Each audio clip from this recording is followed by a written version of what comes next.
Dear brothers and sisters, మనం ఇంతకు మునుపు యోసేపు పరాయి దేశంలో అమ్మబడ్డాడని తెలుసుకున్నాం కదా. సరే, యోసేపు పరాయి దేశంలో అమ్మిన తర్వాత అక్కడ ఏ విధంగా పెరుగుతున్నాడు, ఏ విధంగా అభివృద్ధి చెందాడన్నది ఈ కథలో తెలుసుకుందాం. యోసేపు ఫలించడి కొమ్మ. యోసేపు ఫలించడి కొమ్మ, ఇది టాపిక్. యోసేపు పోతీఫరు ఇంటిలో సేవకునిగా చాలా నమ్మకంగా పనిచేస్తూ ఉన్నాడు.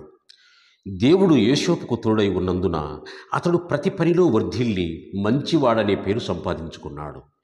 యజమాని అయిన పోతీఫరు యోసేపును ఎక్కువగా ఆదరించి ప్రేమించాడు. తన ఇంటి విషయాలన్నీ అతనికి అప్పగించాడు. పోతీఫరు భార్య యోసేపు యొక్క సుందర రూపం చూసి అతన్ని మోహించింది. తనతో శయనించమని చాలాసార్లు బలవంతం పెట్టింది. కానీ యోసేపు సమ్మతించలేదు. నా యజమానికి అన్యాయం చేయను, దేవునికి విరోధంగా పాపం చేయను అని చెప్పాడు. అందుకు ఆమె మనస్సులో యోసేపుపై కోపం పెట్టుకుంది. ఒకరోజు యోసేపు ఆమె గదిలోనికి వెళ్ళినప్పుడు తన కోరికను బయటపెట్టింది. యోసేపు తిరస్కరించి వెళ్ళిపోయాడు.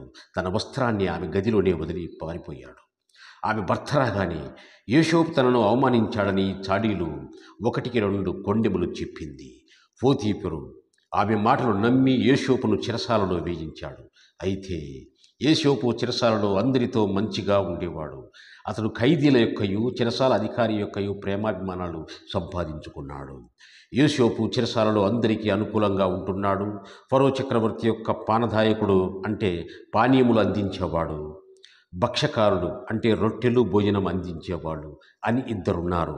వీళ్ళిద్దరూ తప్పులు చేసి చెరసాలలో ఉన్నారు. ఎవరెవరు? పానీయములు అందించేవారు, భోజనం అందించేవాళ్ళు. వీళ్ళిద్దరూ అక్కడే తప్పు చేసి చెరసాలలో ఉన్నారు. ఒక రాత్రి వాళ్ళిద్దరూ వేరువేరు కలలు కన్నారు. ఉదయాన్నే విచారంగా ఉన్నారు. వారు తాము కలలో చూసినటువంటి సంగతులను ఇలా వివరించారు. పానదాయకుడు అంటే నీళ్లు ద్రాక్షారసం అందించేవాడు ఏం చెబుతున్నాడంటే, పానదాయకుని కలలో 3 ద్రాక్షావలులు కనిపించాయి. అవి చిగురించి ద్రాక్షా పండ్లు కాచాయి. వాటి నుంచి ద్రాక్షారసం తీసి అతడు ఫరోకు గిన్నెను అందిస్తున్నాడు. యోసేపు అతని కలకు భావం ఇది అని చెప్పాడు. ఫరో నీకు 3 రోజుల్లో మరలా ఉద్యోగం ఇస్తాడు. నీవు ఇంతకు ముందు వలె రాజుకు ద్రాక్షారసం అందిస్తావు. అప్పుడు నీవు నన్ను జ్ఞాపకం ఉంచుకో. 3 రోజుల్లో అతడు తన ఉద్యోగం తిరిగి పొందాడు. అలాగే భక్ష్యకారుడు తన కలను గురించి ఇలా చెప్పాడు. నా తలపై 3 గంపల పిండి వంటలతో నిండి ఉన్నాయి. పై గంపలో ఫరో కోసం వండిన మంచి వంటలున్నాయి. అయితే పక్షులు వాటిపై వాలి తినేస్తున్నాయి. యోసేపు అతని కలకు అర్థం ఈ విధంగా చెప్పాడు.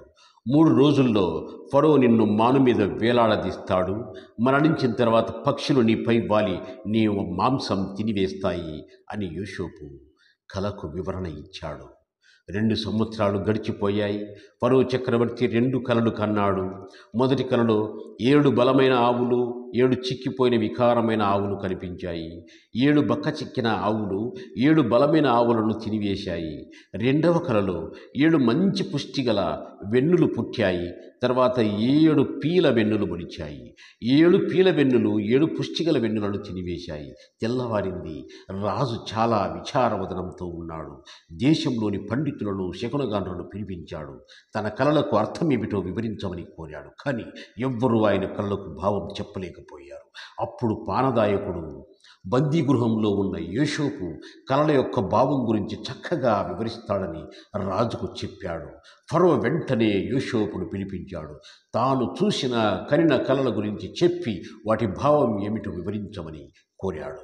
అంతా వినిన తర్వాత యోసేపు ఫరోతో ఇలా అన్నాడు. రాజా, నేను నా తెలివితేటల వల్ల కాదు, కానీ దేవుడు నాకు ఇచ్చిన జ్ఞానంతో మీ కలలకు అర్థం వివరిస్తాను.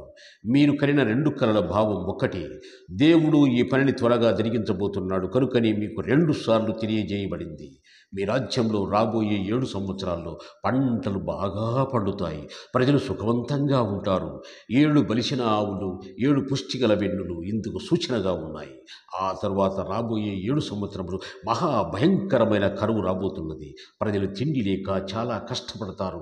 ఆకలి బాధలతో చచ్చిపోతారు. బక్క చిక్కిన ఆవులు, పీల వెన్నులు అందుకు సూచనగా ఉన్నాయి. ఆ సమయంలో ప్రజలు మహాశ్రమను అనుభవిస్తాయని చెప్పాడు. యోసేపు మాటలు వినిన ఫరో చక్రవర్తి మనసులో చాలా కలత చెందాడు. రాబోయే కరువు కాలంలో ప్రజలను ఎలా ఆదుకోవాలో వివరించమన్నాడు. అందుకు జవాబుగా యోసేపు, రాజా, పంటలు బాగా పండిన 7 సంవత్సరాల్లో పంటలో 5వ వంతు ధాన్యం సేకరించాలి. దానిని పెద్ద పెద్ద పట్టణాలలో ధాన్యాగారాల్లో నిల్వ చేయాలి. కరువు వచ్చిన సమయంలో ఆ ధాన్యం ప్రజలకు పంచాలి అని సలహా ఇచ్చాడు. యోసేపు ఇచ్చినటువంటి ఈ సలహా చక్రవర్తికి, అధికారులకు బాగా నచ్చింది. నీ వంటి తెలివితేటలు గలవాడు మా రాజ్యంలో ఎవరూ లేరు. నీవు నా ఇంటికి అధికారిగా ఉండు. ఒక సింహాసనం విషయంలో మాత్రమే నేను నీకంటే పైవాడను, గొప్పవాడను. నా ప్రజలందరూ నీకు విధేయులై ఉంటారు అని అన్నాడు. ధాన్యం సేకరించి దాచి ఉంచేటువంటి పనిని ఫరో చక్రవర్తి యోసేపుకు అప్పగించాడు. యోసేపు చాలా నమ్మకంగా, తెలివిగా తనకు అప్పగించిన పనిని చేశాడు. ధాన్యపు కొట్లు నిండా ధాన్యం సేకరించి ఉంచాడు. ఐగుప్తు దేశంలో చుట్టుపక్కల ఉన్న దేశాల్లో గొప్ప కరువు సంభవించింది. ప్రజలు రాజు దగ్గరికి వెళ్ళి తమ బాధలు చెప్పుకున్నారు. రాజు అందరికీ యోసేపు దగ్గరికి వెళ్ళండి అని పంపించాడు. యోసేపు ధాన్యపు కొట్లను తెరిపించి అందరికీ ధాన్యం అమ్మించాడు. ఫరో యోసేపుకు జప్నత్సనేహు అని పేరు పెట్టాడు. అతనికి యాజకుడైన పోతిఫోరు కుమార్తె అసెనతును ఇచ్చి పెళ్లి చేశాడు. యోసేపుకు మనస్సే, ఇఫ్రాయిము 2 కుమారులు కలిగారు. ఐగుప్తు దేశంలో ధాన్యం దొరుకుతుందని యాకోబుకు తెలిసింది. అతడు తన 10 మంది కుమారులను ఐగుప్తుకు పంపాడు. చివరి వాడైన బెన్యామీనును మాత్రం తన వద్ద ఉంచుకున్నాడు. యోసేపు తన అన్నలను గుర్తుపట్టాడు, కానీ వారితో కఠినంగా మాట్లాడాడు. వారు మిక్కిలి భయపడి, అయ్యా, మేము వేగులవారం కాదు అని విన్నవించుకున్నారు. యోసేపు షియోనును తన దగ్గర బందీగా ఉంచుకొని, ఈసారి మీరు వచ్చినప్పుడు మీ చివరి తమ్ముని కూడా తీసుకొని రండి అని చెప్పాడు. వాళ్ళు ఇచ్చిన డబ్బు మూటలు వాళ్ళ సంచుల్లోకి పెట్టించాడు. మధ్యదారిలో వారు తమ సంచులు విప్పి చూసుకొని భయపడ్డారు. తండ్రితో జరిగిన విషయం అంతా చెప్పారు. కొంతకాలం గడిచింది. మరలా ఐగుప్తుకు వెళ్ళి ధాన్యం తెమ్మని యాకోబు కుమారులను పంపాడు. బెన్యామీన్ లేకుండా మేము వెళ్ళము అని గట్టిగా వాళ్ళు చెప్పారు. యాకోబు ఎంతో బాధపడ్డాడు. కానీ తర్వాత బెన్యామీనును కూడా వాళ్ళతో పంపించాడు. యోసేపు అన్నలను తన ఇంటికి పంపాడు. మంచి విందు భోజనం పెట్టించాడు. కోరినంత ధాన్యం ఇచ్చి పంపాడు. అయితే బెన్యామీనును సంచిలో తన వెండి గిన్నెను, అతడు ఇచ్చిన డబ్బును పెట్టించాడు. వాళ్ళు కొంత దూరం వెళ్ళిన తర్వాత ఒక అధికారిని పంపించాడు యోసేపు. అతడు వెదకగా బెన్యామీను సంచిలో వెండి గిన్నె దొరికింది. అన్నలు యోసేపు దగ్గరికి వచ్చి బతిమలాడసాగారు. బెన్యామీనును చూడకపోతే మా తండ్రి మరణిస్తాడని చెప్పారు. అప్పుడు యోసేపు తనను తాను బయలుపరుచుకున్నాడు. మీరు నన్ను అమ్మివేయడం వల్ల అందరికీ మేలే జరిగింది. మీరు నన్ను కొట్టి పరాయి దేశానికి అమ్మివేశారు. సరే, ఈసారి వస్తే మన తండ్రిని, మీ భార్యలను, పిల్లలను, పశువులను కూడా తీసుకుని రండి అన్నారు. ఫరో కూడా యోసేపు అన్నలు ఐగుప్తు వచ్చారని తెలుసుకుని చాలా సంతోషించాడు. యోసేపు అన్నలు తమ తండ్రి అయిన యాకోబుతో జరిగినటువంటి సంగతులన్నీ చెప్పారు. యోసేపు ఐగుప్తు దేశంలో చక్రవర్తి వలె సమస్త వైభవంతో, అధికారంతో ఉన్నాడని చెప్పారు. ఈ సంగతి వినని యాకోబు చాలా సంతోషించాడు. చనిపోయే ముందు తన కుమారుణ్ణి చూడాలన్న ఆశతో ఐగుప్తు దేశం వెళ్ళడానికి ఇష్టపడ్డాడు.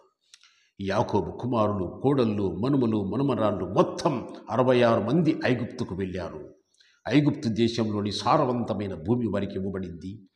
యోసేపు భార్య 2 పిల్లలతో కలిపి మొత్తం 70 మంది ఐగుప్తులో నివసించారు. వారు 430 సంవత్సరముల ఐగుప్తులో ఉన్నారు. బహుగా విస్తరించారు, బహుగా ఆశీర్వదించబడ్డారు. వారి సంఖ్య 6 లక్షలకు పెరిగింది. యాకోబు 147 సంవత్సరాలు బతికాడు. అతని కోరిక ప్రకారం అతని దేహాన్ని కనాను దేశంలోని పితరుల సమాధుల వద్ద సమాధి చేశారు. యోసేపు 110 సంవత్సరాలు బతికాడు. దేవుడు దయ చూపి, ఏనాడైనా మీరు కనాను దేశం తిరిగి వెళితే నా ఎముకలు మీ వెంట తీసుకుని వెళ్ళండి అని కోరాడు. అన్నలు అతని మృత శరీరాన్ని సుగంధ ద్రవ్యాలు పూసిన ఒక పెట్టెలో భద్రపరిచారు.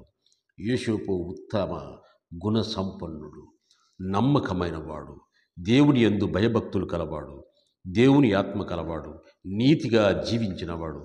దేవుడు యోసేపును బహుగా ఆశీర్వదించాడు. మనము ఈ పాఠంలో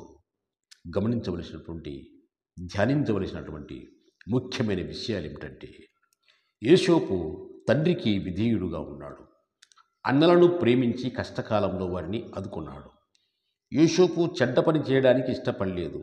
పోతీఫరు భార్య కోరికను తిరస్కరించాడు. దేవుడిచ్చిన జ్ఞానంతో ఐగుప్తు రాజుకు, ప్రజలకు, అన్నలకు మేలు చేసి మంచి పేరు తెచ్చుకున్నాడు. యోసేపు నమ్మకంగా పనిచేశాడు. కాబట్టి యోసేపు ఫలించడి కొమ్మ, ఊట వద్ద ఫలించడి కొమ్మ, దాని రెమ్మలు గోడ మీదికి ఎక్కి వ్యాపించును. చూడండి, మనము యోసేపు కథలో ఎంత నీతివంతమైనటువంటి ఫలితాన్ని రాబట్టామో. చాలా చక్కగా ఉంది కదా. యోసేపు సహజంగా తిరస్కరించబడ్డవాడు, తీసివేయబడ్డవాడు, అన్నదమ్ముల చేతిలో బలి అయినవాడు, విదేశాలకు అమ్మబడ్డవాడు. కానీ దేవుడు అతన్ని హెచ్చుగా ఆశీర్వదించాడు, మేలైన ఫలితాలు ఇచ్చాడు. తిరిగి ఎవరైతే తిరస్కరించారో వాళ్ళన్నలే అతని దగ్గర పాదాక్రాంతులై అతని దగ్గర క్షమాపణ కోరి అతని దగ్గరే బతకవలసిన పరిస్థితులు వచ్చాయి. అందుకే ఎవరిని ఈ లోకంలో మనం తక్కువ అంచనా వేయకూడదు. చూడు, తిరస్కరించినటువంటి యోసేపు ఈరోజు వాళ్ళకు దిక్కైపోయాడు. ఆ యోసేపు అక్కడి నుంచి తిరస్కరించబడి ఫరో చక్రవర్తి దగ్గర మంచి స్థానంలో, అధికారి స్థానంలో ఉంచబడ్డాడు. కనుక దేవునికి లోబడి ఉంటే అసాధ్యమైనది ఏదీ లేదని మనకు ఈ కథ వల్ల తెలిసింది. ఓకే, ప్రార్థిద్దాం. జగదుత్పత్తి నుంచి సమస్త సృష్టికి మూలకారకుడైన దేవా, నీ సృష్టిలో ఎవరిని ఎక్కడ ఉంచాలో, ఎవరిని విధేయులుగా ఉంచాలో, అవిధేయులైన వారికి ఎలాంటి శిక్ష విధిస్తారో, విధేయులైన వారిని ఎంత హెచ్చిస్తారో మేము ఈ కథ ద్వారా తెలుసుకున్నాం తండ్రి. యోసేపుకు అన్ని అవకాశాలున్నా, రాజ్య సంపదలు అనుభవిస్తున్నటువంటి రాణి ఇష్టపడిన, రాజ్యాన్ని కోరుకున్నటువంటి ఆ రాజ్యాన్ని సంపదలను అనుభవిస్తున్న, రాజ్యం కోసం కానీ, రాణి కోసం కానీ, తన స్వార్థం కోసం కానీ ఎక్కడ ఆలోచించకుండా మీకు లోబడి నిజాయితీగా, నీతిగా, నియమబద్ధతతో ఉండి అధికారి హోదాను పొంది మీ విధేయంలోనూ మీకు లోబడి బతికిన తీరు చాలా గొప్పదయ్యా. అటువంటి గొప్పదనాన్ని, అటువంటి కథను తెలియజేసి అటువంటి కథని విన్న మేము ధన్యులం ప్రభువా. మాకును నీతివంతమైన జీవితాన్ని, విధేయతను ఇవ్వండి. మేము చేస్తున్న తప్పులను మన్నించండి. మాకున్నటువంటి ఎన్నెన్నో కోరికలు, నేత్రాశతో ముందుకు సాగాలని ఆశిస్తున్నటువంటి తీరును తీసివేయండి. మీలో ఫలించడి కొమ్ములుగా మమ్మల్ని అభివృద్ధి చేయండి. ఈ కథ వినేటువంటి ప్రతి ఒక్కరూ అభివృద్ధి పదంలో నడిచేటట్టు, యోసేపు వలె నడుచుకునేటట్లు ఆశీర్వదించి ప్రతి బిడ్డను మీ త్రోవలో నడిపిస్తారని, వారి ఎదుగుదలకు మీరు తోడ్పడతారని, మీ సహాయాన్ని అందిస్తారని, మీ దక్షిణ హస్తాన్ని వారిపై ఉంచి ముందుకు నడిపిస్తారని నజరేయుడైన యేసయ్య నామములో అతి వినయంగా వేడుకొనుచున్నాము తండ్రి. ఆమేన్, ఆమేన్, ఆమేన్.